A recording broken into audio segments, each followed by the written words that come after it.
Peace, y'all. It's Thursday, the 30th, last day of the month. Got to take the fuel cans up to the Kroger gas station and get gas. We get like dollar 40 off a gallon. So that's from buying the groceries, right? I gotta go pick up a pizza, eat dinner, and then off to the gas station, load up 30. We get 35 gallons with like a dollar or whatever off a gallon. So back to the more important stuff is. Working on this chain guard, drilled and got the pins set up for the fuel tank. We took the tank out because it's easier for me to climb in here. Laid in here, I laid out some tape. Rich found my belt line, the middle of my hip or ass section here, and then down. Don't wear a no-go zone, or even with the nut bar where I don't want any hip bolster. So it'll be about this long, maybe smaller, but this will be the center of it. I think this one we're going to come off this post with a axle collar type of clamp, two-piece lock collar, and we'll weld something to it. I know it could rotate or something. Maybe we put weld a piece of key on it and get a keyed collar so it can't rotate and move. That'd be wise, right? And then we could just weld a little metal plate on it and bolt the aluminum plate to it. Over here, a little different. Like I said, we were going to use those pieces of 3/4 tubing, right? Those 90s. We're really going to have to add to them because if this is the center, this is your belt line, this is the center, the beef of your bolster. We need to get all the way back here somehow. So maybe we just put one in and then we come off it with another. But we got to leave room for our air filter here. We've got a lot of things to work around. So before we get to building this side, we're going to have to put the air filter on, make sure we've got room. Had to cut away a bunch of this. As you saw that big square thing, and you knew that was just going to beat up the back of your bicep, right? The outside of your arm. It's not as tight. Obviously, moving the tank and everything really helped to give us some room. I feel like I have space here, and I'm right up against this thing here for some reason.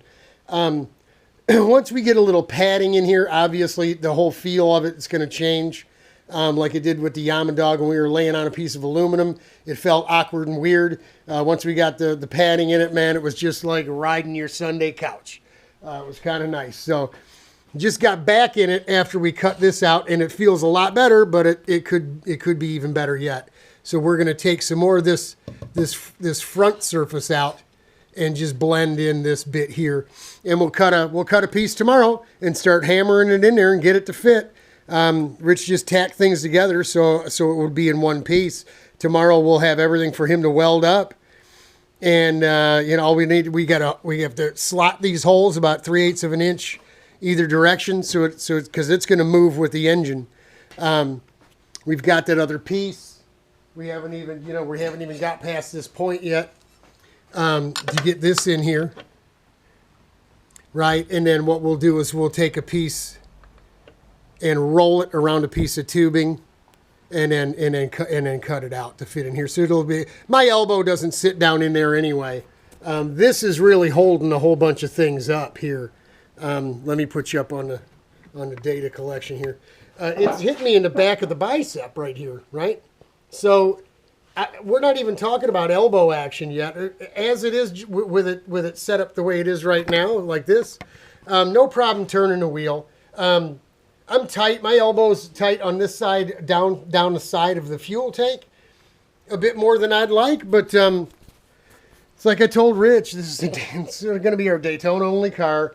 We're going to go to Granton and test it, but I have no intention of driving these lay-down go-karts anywhere other than a place like Daytona where it's not physical. Daytona's a drag strip.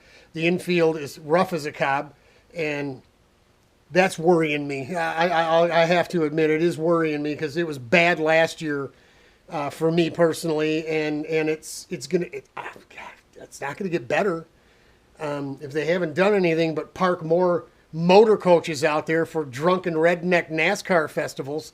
It's just going to get worse. It's just going to be worse. So, man, why are we doing this to ourselves? I don't know. I'm thinking the same thing sometimes, man.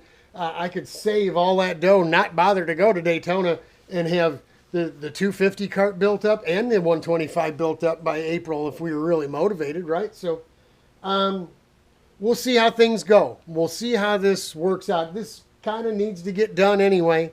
But again, I love this go-kart. This thing is got some history with my buddy Rick, who had it built.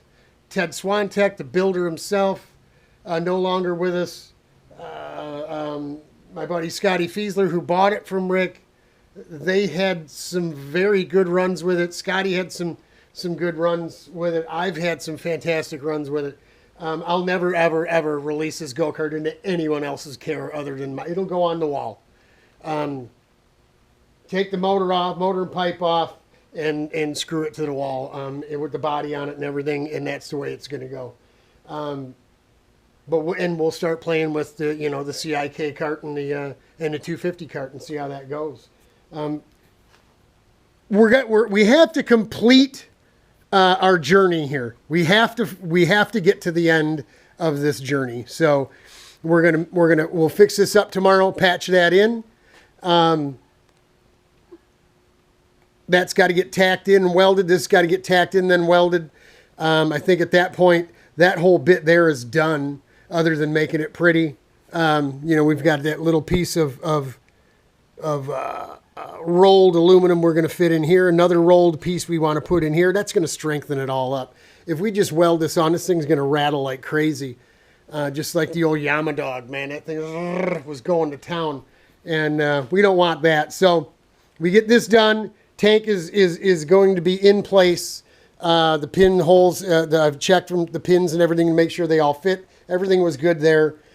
Then it'll be on to these bolsters. And really the last and only thing we're going to need to do is change that light.